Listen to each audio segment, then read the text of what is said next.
우리가 지금까지 레위기서 계속 말씀을 살펴보고 있는데요. 레위기서 16장은 레위기서 전체적으로 클라이막스, 영화에서도 막 절정에 이르는 단계 있잖아요. 그죠? 이 클라이막스에 해당하는 단계라고 볼 수가 있어요. 그동안 우리가 본 제사라든지 제사장 제도, 무엇이 부정한 것인지를 우리가 계속 살펴봤잖아요. 특히 우리가 지난주에 본 유출병을 통해서 우리도 부정한 것이 안에서 속이 넘쳐가지고 고름이 꽉 찬 그 유출을 흘리는 그런 자가 바로 우리구나 라는 것을 말씀을 잘 들었다면 아셨을 거예요. 그런데 그런 자들 부정으로 자기의 부정함을 해결 못하고 자기 그 속죄를 제사를 잘못 드린 그 사람들을 위해서 1년에 딱 한 번 대제사장이 그 동물의 그 피를 가지고 뿌리면서 모든 사람 온 회중의 죄를 위해서 다 속죄하듯 드리는 날이 있는데 그게 오늘 본문인 대속죄예요. 대자가 붙는다는 건 그만큼 중요하다는 거예요. 속죄일이라는 바로 그런 제도입니다. 우리가 그 속죄일의 제도에 대해서 어떻게 우리가 평가했습니까? 우리 아까 본문 읽은 것 중에 31절에 보면 이런 표현이 있어요. 이는 너희에게 안식일 중에 안식일이라는 거예요. 안식일이라는 건 뭡니까? 아무 노동도 하지 말라는 거죠. 아무 노동도 하지 말라는 거예요. 그 말은 뭐죠? 이것이 바로 너희에게 모든 창조 때 안식은 모든 것이 다 너희에게 선물로 주어진 거라는 거예요. 그래서 너희에게 은혜의 날인 것이 바로 이 안식에 대한 개념이거든요. 은혜 중에 은혜가 뭐냐? 이 용서받는 속죄일이라는 거예요. 1년에 딱 한 번 7월 10일 날. 그래서 오늘 그 제도가 무엇인지 그게 무엇인지에 대해서 구체적으로 우리가 볼까 해요. 먼저 16장 1절에 보면 속죄일에 대해서 말한 시기가 나와요. 그 시기가 뭐냐? 아론의 두 아들이 여호와 앞에 나아가다가 죽은 후에 여호와께서 모세에게 말씀하십니다. 아론이 그 두 아들이 나답과 아비후가 다른 불로 들려가지고 죽어버렸죠. 그렇죠. 그 중요한 사건 뒤에 하나님께서 말씀하신다는 건 뭡니까? 지금 이 속죄일이라는 것이 얼마나 중요한 것인지를 환기시켜 주는 거예요, 우리에게. 그 제소가 뭔지 2절을 보니까 이렇게 나와 있어요. 2절 보니까 여호와께서 모세에게 이르시되 내 형 아론에게 이르라. 여러분, 아론은 무엇이죠?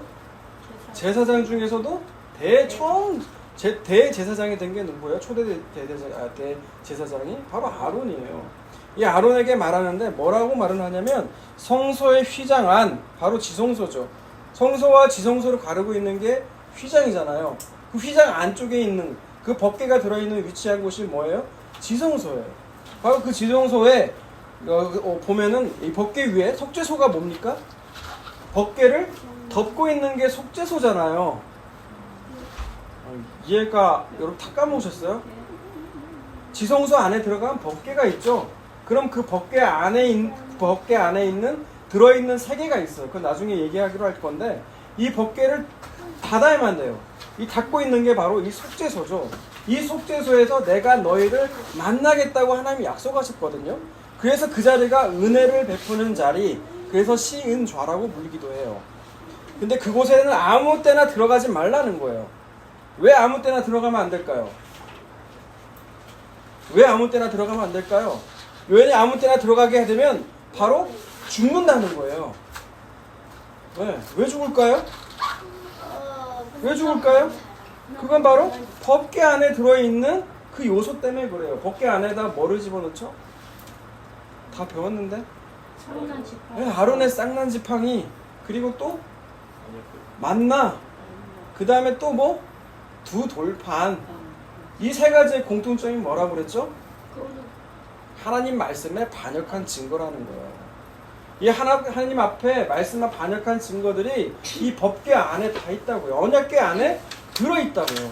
그런데 이것이 뚜껑이 없는 채로 드러나게 되면 우리가 어떻게 되는 거예요? 들어가는 순간 다 죽는 거예요. 다 죽는 거예요.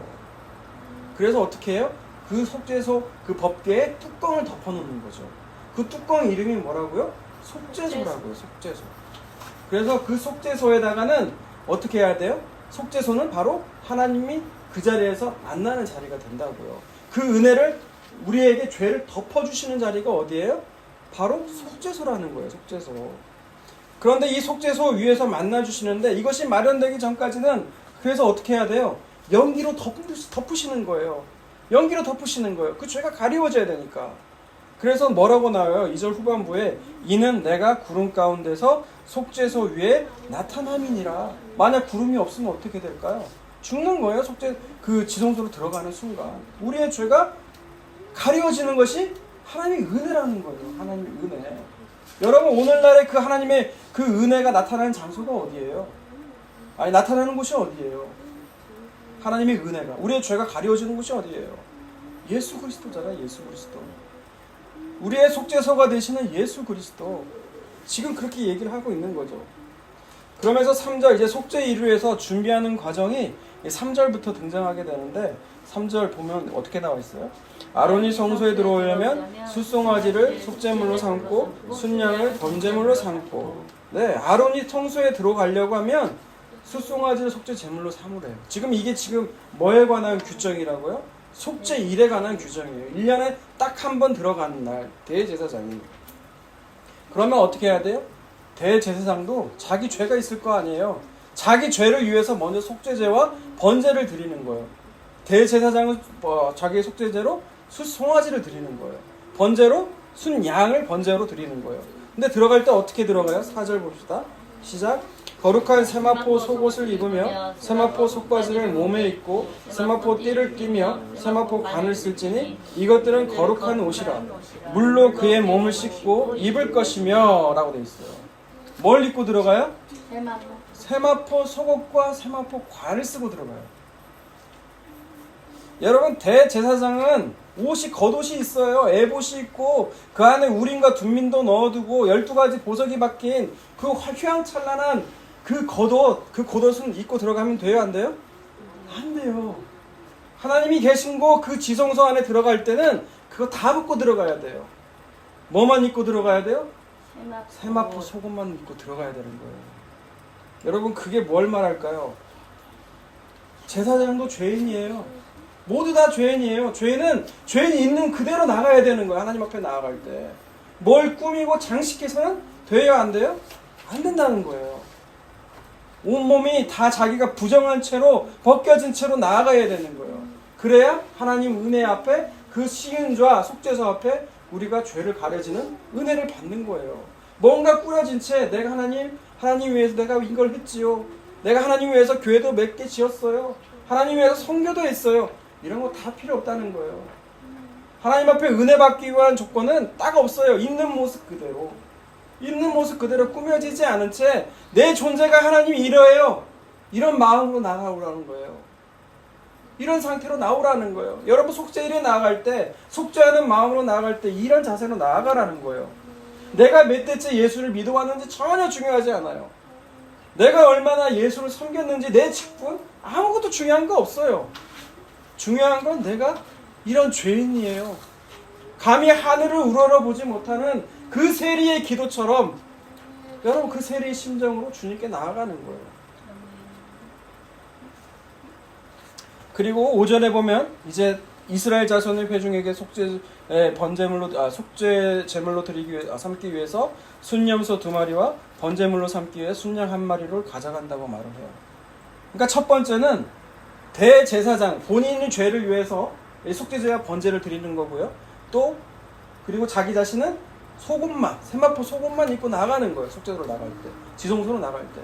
그리고 두 번째는 또 뭐예요? 온 회중을 위해서 속죄제와 번제를 따로 준비한다는 거예요. 그게 바로 속죄일이라는 거죠. 그리고 6절에 봅시다. 이제 6절부터 차례차례 준비를 하는데 아론은 자기를 위한 속죄제의 수송아지를 드리되 자기와 집안을 위하여 속죄하고 또 그 두 염소를 가지고 회막문 앞에 두고. 이때 두 염소는 온 회중을 위한 속죄제죠. 그 두 염소, 그죠? 그 두 염소를 가지되 두 염소를 위해서 제비를 뽑되 한 제비는 여호와를 위하고 한 제비는 아세셀을 위하여 할지며 아론은 여호와를 위하여 제비 뽑은 염소를 속죄제로 드리고 아사셀을 위하여 제비 뽑은 염소는 산채로 여호와 앞에 두었다가 그것으로 속죄하고 아사셀을 위하여 광야로 보낼지니라. 네. 원래 속죄제 숫송아지를 드리는 거는 정결 규례대로 그대로 해래. 그대로 행한다는 거예요. 그런데 온 회중을 위한 속죄제가 아까 뭐라고 했죠? 2마리의 염소예요. 여기 좀 특이한 게 있어요. 한 마리는 어떻게 해요? 네, 속죄제로 드려요. 속죄제로 드립니다. 근데 다른 한 마리는 어떻게 하죠? 산채로 광야에 내보내요. 이게 아사셀 염소라고 하는 거거든요. 오늘 이 부분에 대해서 중점적으로 우리가 좀 볼 거예요. 이게 속죄일에서 특이한 부분이 바로 이 부분이거든요. 온 회중의 죄를 씻기 위해서는 속죄제 제물로 염소 2마리를 드려야 되는 건데, 한 마리는 한 마리는 속죄제 제물로 드리고 한 마리는 어떻게 한다고요? 산채로 광야로 보낸다는 거예요. 여러분, 여기에 특이점이 있어요. 속죄일에 드리는 그 제사의 제도 중에 특징이 여기에 있는데, 이 부분을 자세히 우리가 이따가 볼 거예요. 그리고 나서 이제 11절부터는 실행에 옮기는 거예요. 제물을 처리하는 거예요. 제물의 규례대로. 한번 볼까요? 아론은 자기를 위한 속죄제의 숫송아지를 드리되 자기와 집안을 위하여 속죄하고 자기를 위한 그 속죄제 숫송아지를 잡고 향로를 가져다가 여호와 앞 제단 위에 피운 불을 그것에 채우고 또 곱게 간 향기로운 향을 2손에 채워 가지고 휘장 안으로 들어가서 여호와 앞에서 분향하여 향연으로 증거계 위 속죄소를 가리게 할지니 그리하면 그가 죽지 아니할 것이며. 여러분, 이 부분은 아까 설명한 부분이에요. 지성소로 그냥 들어가면 죽어요, 안 죽어요? 죽어요. 그래서 어떻게 해야 돼요? 가려야 되는 거예요, 지금. 그 장면이 나오고 나서 아까 그 숫송아지를 제물로 드렸죠? 그 제물의 피를 가지고 어떻게 하는 거냐? 14절.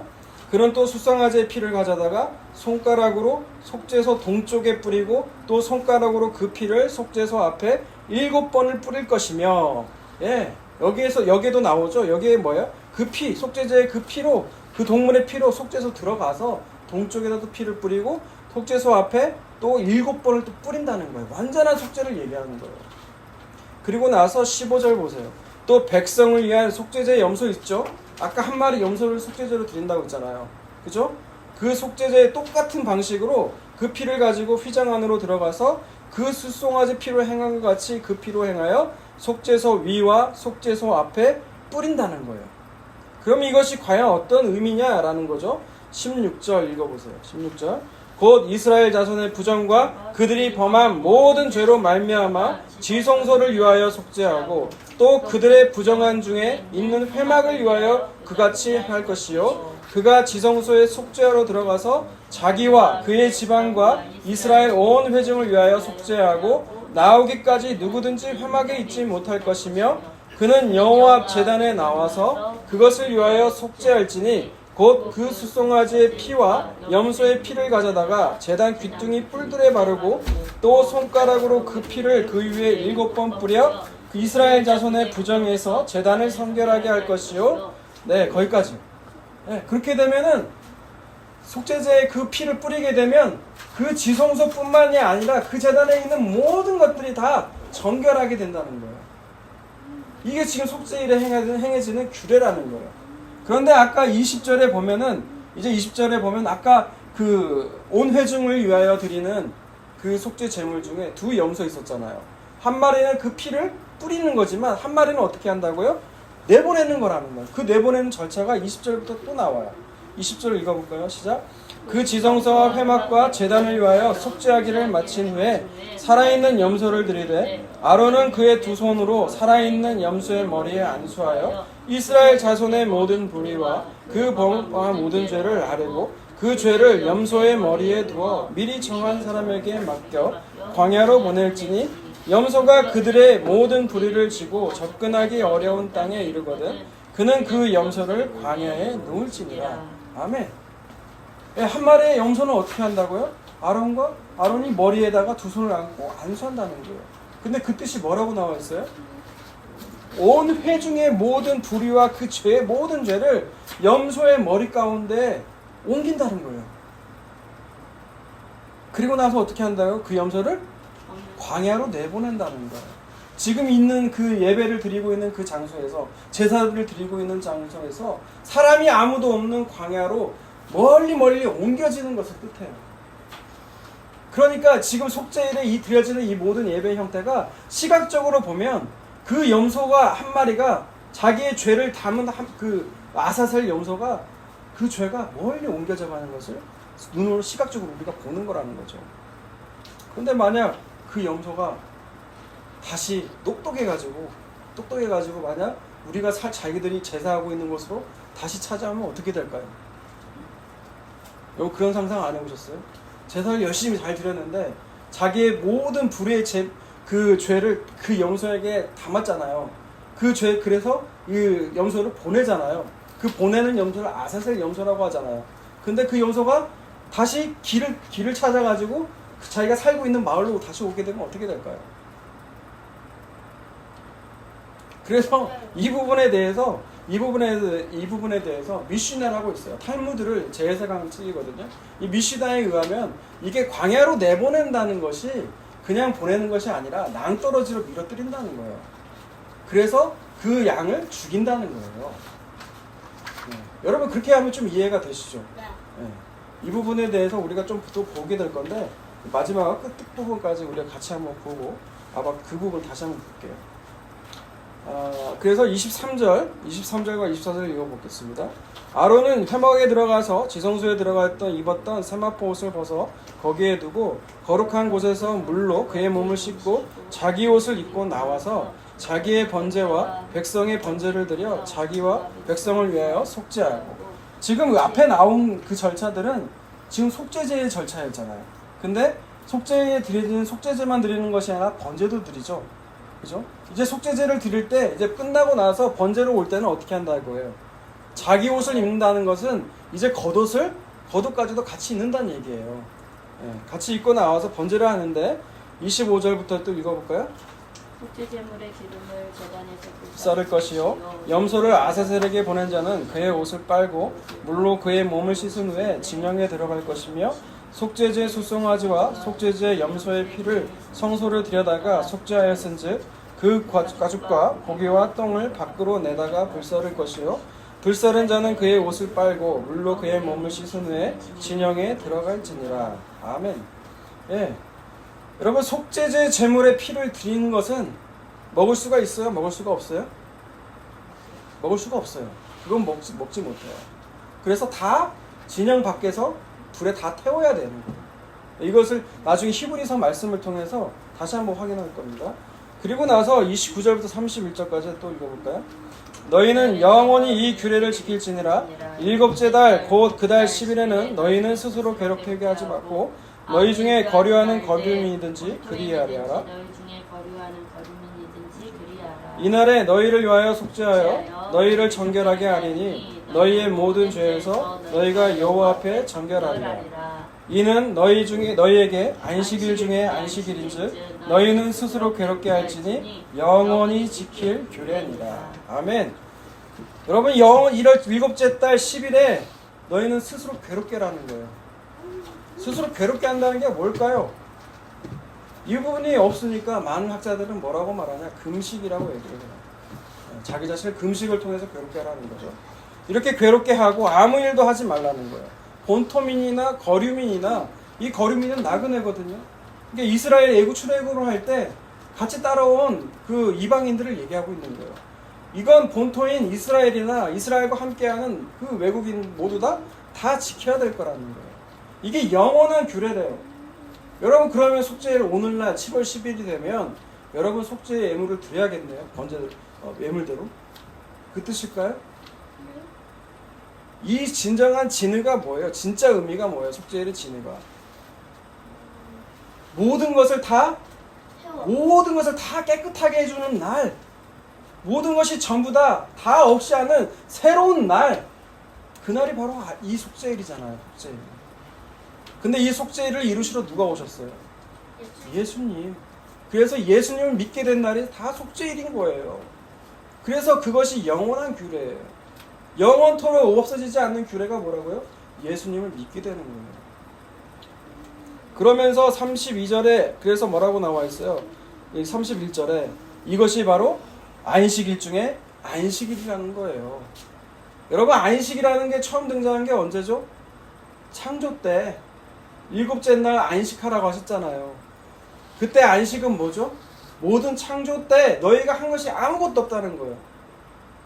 너희가 이 창조 때 아무것도 한 것이 없다라는 거예요. 그러면서 일곱째 날 너희가 창조물을 볼 때마다 피창조된 이런 세계를 볼 때마다 이 모든 것이 하나님의 은혜였음을 기억하라는 거예요. 그러면 또 이때 레위기서를 받을 때 안식의 개념이 또 있을 거 아니에요. 안식이 또 두 번째로 나올 때가 언제인 줄 아세요? 지금 율법을 받을 때 안식일 때 노동하지 말라고 할 때 그 안식은 뭘까요? 창조 때 안식과는 조금 달라요. 배경이. 출애굽할 때 이스라엘이 자기 힘으로 자기가 나가고 싶어서 나갔어요? 아니에요. 나가고 싶은 게 나간 게 아니에요. 이들은 거기에서 조금 더 좀 안락하게 살고 싶었을 뿐이지 애굽에서 나가길 원했던 것이 아니에요. 그런데 애굽에서 나가게 하신 분이 누구예요? 하나님이세요. 그러니 너희가 애굽에서 나오는 것 동안 행했던 모든 것들 너희 힘으로 한 게 아무것도 없다는 거예요. 그러니까 우리가 구원을 위해서 우리가 스스로 노력하고 애써 힘쓴 건 아무것도 없다는 거예요. 다 하나님의 은혜일 뿐이라는 거예요. 그래서 안식일 중에 안식일, 속죄일은 우리의 노력으로 행해지는 날이 아니라는 거예요. 우리가 아무리 착해가지고 선행으로 이룩해지는 날이 아니라는 거예요. 오직 그 피, 속죄제로 드려진 그 피, 그 번제물로 인해서 우리가 거룩함을 받고 깨끗하게 받는 날이 바로 이 속죄일이라는 거예요. 근데 아까 뭐라고 했어요? 이 특징이 아사셀 염소라고 했어요. 여러분, 아사셀 염소가, 아사셀이라는 뜻이 내보내진다는 거예요. 내보내지는 거. 내보내지는 염소가 바로 아사셀인데, 여러분 이걸 볼 때마다 이 제사를 드리는 사람마다 어떻게 봤을까요? 자기의 죄를 이게 다 설명을 해주는 거거든요. 아론이 보면서 제물을 끌고 와요. 염소를 끌고 온단 말이에요. 염소의 머리에다가 자기 두 손을 얹어요. 그러면 온 회중이 바라보면서 내가 그동안 우리가 그런 기도 많이 하잖아요. 알고 지은 죄, 모르고 지은 죄 다 용서해달라고. 그 죄를 그 염소한테 다 씌우는 거예요. 그러면 이 염소가 지금 사람이 아무 없는 데까지 멀리 가고 있는 거예요. 그걸 볼 때마다 지금 지은 내 죄가 지금 멀리 가고 있구나. 내 죄가 동해에서 서로 옮겨진 것 같이 멀리 가고 있구나. 여러분 이게 시편에 나오는 말이거든요. 시편 103편 한번 보세요.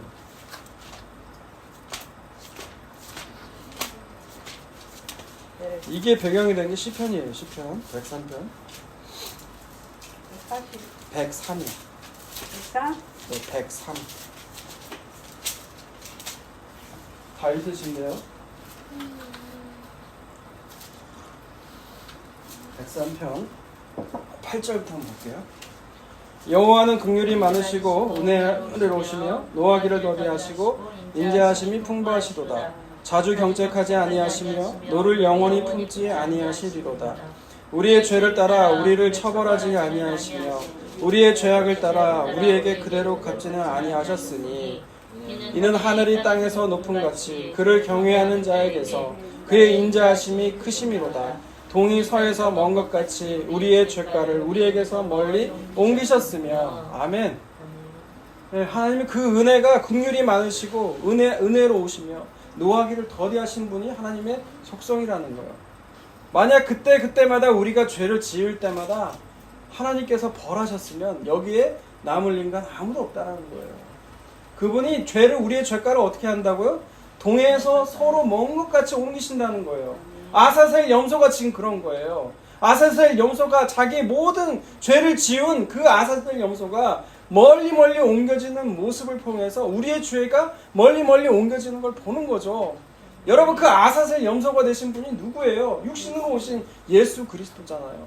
예수 그리스도를 믿으면 어떻게 돼요? 우리의 죄가 동에서 서로 옮겨진 것 같이 멀리 옮겨진다는 거예요. 여러분 이건 나중에 여러분 이건 나중에 꼭 찾아보세요. 에레미야 31장 31절부터 보면 새 언약이 나와요. 새 언약. 네, 새 언약이 나오는데 하나님이 처음에 이 출애굽을 해서 이스라엘을 아내로 삼고 신부로 삼고 하나님 본인이 남편이 되는데 이 이스라엘이 언약을 어겨요? 안 어겨요? 어겨요. 약속이 율법의 말씀이 있는데 그 말씀 그대로 살지를 못해요. 그러니 하나님이 어떻게 말씀하세요?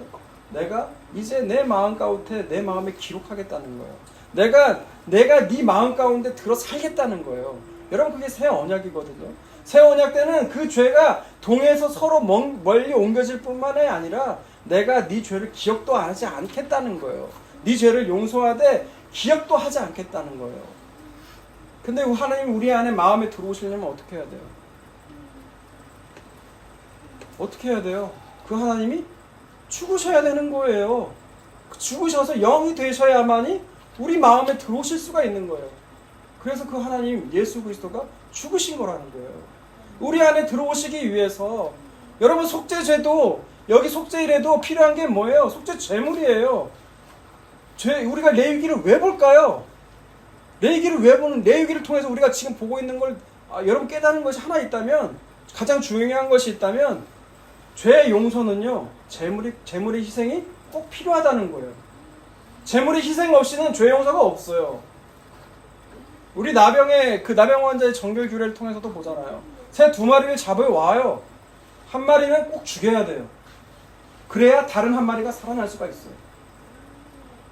한 제물의 희생이 없이는 죄 용서가 없다는 거예요. 그렇기 때문에 예수 그리스도가 이 아사셀 영소 대신 우리의 죄를 다 담아가지고 하나님께서 그 죄를 보내셔서 그 십자가에서 죽으신 분이 누구라는 거예요? 바로 예수 그리스도라는 거예요. 그러니 요한복음에서 침례 요한이 딱 바라보면서 그러잖아요. 손가락을 가리키면서 보라, 세상 죄를 지고 가시는 하나님의 어린 양이로다. 그게 바로 속죄일이 이루어진 일들이라는 거예요. 여러분, 구약은 그림자예요. 예수 그리스도가 오셔서 어떤 일을 하실 거라는 걸 보여주는 거예요. 레위기를 통해서 우리가 보는 건 율법의 제도가 아니라 그걸 통해서 예수 그리스도가 어떤 모습으로 있는지를 발견하는 거예요. 그래서 베드로 사도는요, 이렇게 얘기를 해요. 베드로 전서를 볼까요? 베드로전서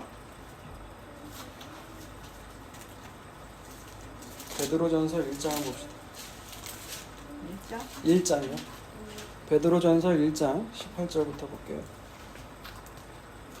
너희가 알거니와 너희 조상이 물려준 헛된 행실에서 대속함을 받은 것은 은이나 금같이 없어질 것으로 된 것이 아니요. 이 말이 뭐예요? 너희 조상이 물려준 헛된 행실이라는 건 율법의 제도예요. 율법에도 분명히 죄 용서함을 받는 속죄의 길이 열려져 있어요. 그런데 이것으로 되는 것이 아니라는 거죠. 왜? 이대로 율법대로 온전히 살 인간이 없으니까. 그거는 은이나 금같이 살 수 있는 게 아니라는 거예요. 그럼 어떻게 되는 거예요? 19절 오직 흠없고 점없는 어린 양 같은 그리스도의 보배로운 피로 된 것이니라. 아멘. 그는 창세전부터 미리 알리신 바 되시니나 이 말세에 너희를 위하여 나타내신 바 되었으니 너희는 그를 죽은 자 가운데서 살리시고 영광을 주신 하나님을 그리스도로 말미암아 믿는 자니 너희 믿음과 소망이 하나님께 있게 하셨느니라. 아멘. 여러분, 구원은 우리가 노력한다고 되는 게 아니라는 거예요. 금이나 음으로 살 수 있는 게 아니라는 거예요. 아무리 착한 일을 많이 한다고 되는 게 아니라는 거예요. 이미 죄로 타락한 인간의 어떤 노력으로 될 수 없다는 거예요. 오직 예수 그리스도의 보배로운 피로만 된다는 거예요. 그렇다면 오늘 그 속죄일을 통해서 과연 신약에서 어떻게, 왜 그림자이며 뭐를 나타내는 것인지를 뚜렷하게 보여주고 있는 성경책이 있어요. 그건 히브리서인데 여러분, 히브리서 9장을 볼게요. 히브리서 9장을 보세요. 9장 1절부터 보면 이렇게 나와 있어요. 첫 언약에도 섬기는 예법과 세상에 속한 성소가 있더라. 첫 언약이라는 건 지금 구약을 얘기하고 있는 거죠.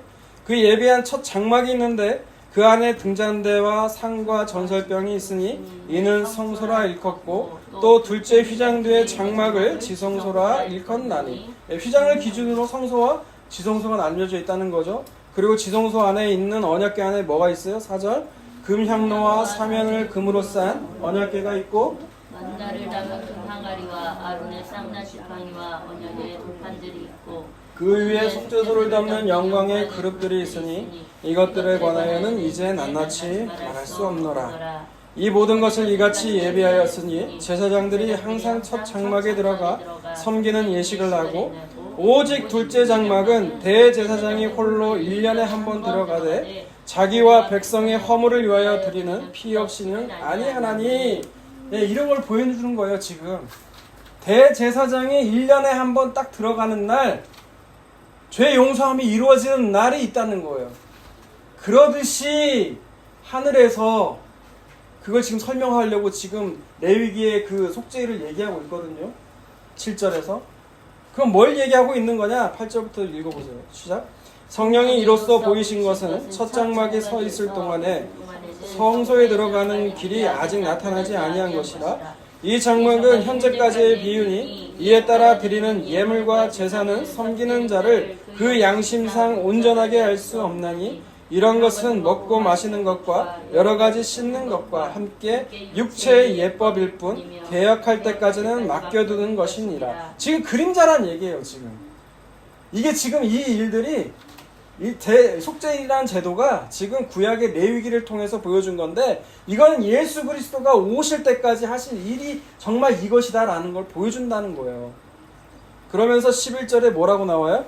그리스도께서는 장래 좋은 일에 대제사장으로 오사 손으로 짓지 아니한 것 곧 이 창조에 속하지 아니한 더 크고 온전한 장막으로 말미암아 염소와 송아지의 피로 아니하고 오직 자기의 피로 영원한 속죄를 이루사 단번에 성소에 들어가셨느니라.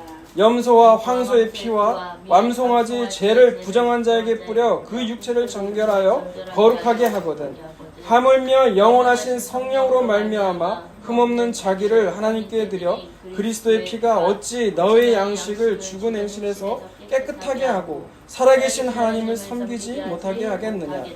이로 말미암아 그는 새 언약의 중보자이시니 이는 첫 언약 때의 범한 죄에서 속량하시려고 죽으사 부르심을 입은 자로 하여금 영원한 기업의 약속을 얻게 하려 하심이라. 아멘. 대제사장이 1년에 한 번 그 속죄제의 피를 뿌리듯이 예수님께서 대제사장, 영원하신 대제사장이 되셔서 어떻게 하신다고요? 자기 피를 뿌리신다는 거예요. 여러분, 동물의 피도 속죄하고 정결하게 하는 일시적이지만 그런 기능이 있다는 거예요. 그런데 하나님의 아들이 자기의 피를 뿌려서 그 영원한 속죄를 이시고 영원한 정결을 이루셨다는 얘기예요. 그날이 언제라고요? 속죄일. 지금은 무슨 날이라고요? 그게 바로 내가 예수를 믿게 된 날. 그게 여러분의 속죄일이라는 거예요. 여러분에게 지금 이 속죄일이 여러분 안에 있습니까? 여러분 정말 예수님을 믿으세요?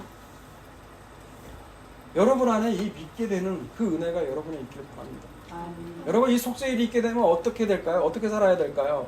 히브리서 마지막으로 13장을 보고 마칩니다. 히브리서 13장은 히브리서의 결론에 해당되는 내용인데요. 13장 8절부터 읽습니다. 예수 그리스도는 어제나 오늘이나 영원토록 동일하시니라. 여러 가지 다른 교훈에 끌리지 말라. 마음은 은혜로서 굳게 함이 아름답고 음식으로서 할 것이 아니니 음식으로 말미암아 행한 자는 유익을 얻지 못하였느니라. 이건 다 율법 가운데 갇힌 자들을 향해서 권면하는 거예요. 그 정한 음식, 부정한 음식 따로 있다는 게 아니라는 거예요. 그건 그림자처럼 보여주는 거거든요. 우리가 모두 부정한 가운데 있다는 얘기를 알게 하기 위해서 레위기서는 그렇게 얘기한 거예요. 이는 뭐를 위해다? 죄를 위한 짐승의 피는 제사장이 가지고 여기 아니죠? 10절부터 읽어야죠. 시작. 우리에게는 제단이 있는데 장막에서 섬기는 자들은 그 제단에서 먹을 권한이 없나니 이는 죄를 위한 짐승의 피는 대제사장이 가지고 성소에 들어가고 그 육체는 영문 밖에서 불사름이라. 아멘. 여러분 여기도 보세요. 구약의 그 아까 속죄제를 드렸을 때 그 피를 뿌리고 나서 그 고기를 먹을 수가 있어요? 없어요? 없어요. 없으니까 어디로 가는 거예요? 지금 성소 밖으로, 영문 밖에서 모든 걸 다 불사른다는 거예요. 근데 지금 이 이야기를 왜 할까요? 그건 11절, 12절을 보세요. 그러듯이 12절, 그러므로 예수도 자기 피로써 백성을 거룩하게 하려고 성문 밖에서 고난을 받으셨느니라. 아멘. 그래서 예수님께서 성문 밖에서 지금 예수님께서 고난당하시는 그 자리, 십자가 선 자리가 어디예요? 밖이잖아요. 그 성문 밖. 그렇게 됐다는 거예요. 우리를 거룩하게 하시기 위해서 본인이 뭔가 치욕과 부끄러움과 그 모든 것을 그 십자가에서 담당하셨다는 거예요. 그렇게 한 사람은 어떻게 하실까요? 이제 13절. 그런즉 우리도 그의 치욕을 짊어지고 영문 밖으로 그에게 나아가자. 우리가 여기에는 영구한 도성이 없으므로 장차올 곳을 찾나니 그러므로 우리는 예수로 말미암아 항상 찬송의 제사를 하나님께 드리자. 이는 그 이름을 증언하는 입술의 열매니라. 아멘. 그래서 이제 예수를 믿게 된 사람은 예수님과 같이 그 영문 밖에서 치욕을 당하는 일들이 우리에게 벌어지곤 해요. 그게 이해가 안 되죠. 왜 이런 일이 내게 벌어지냐고 우리 원망할 때 있어요, 없어요? 있어요. 내가 저 녀석의 간증을 안 하려고 했는데 그러더라고요. 큰애가 머리가 빠지니까 이번에 2번째 탈모 왔잖아요. 왜 머리에 탈모가 생기냐는 거야. 다른 애 다 멀쩡한데 왜 나만 그러냐는 거예요. 그래서 제가 얘기해 준 건 다 죄로 인한 결과다. 다 죄로 인한 결과다라고 얘기해 줬어요. 그러면 다른 사람들은 다 죄로 인한 결과인데 왜 다른 사람은 왜 나같이 이런 고통에 안 빠지냐는 거죠. 그건 모르는 거예요, 우리가. 다른 사람은 다른 모양으로 죄의 고난을 다 당해요. 인생 고난의 총 질량의 법칙이라고 들어봤어요?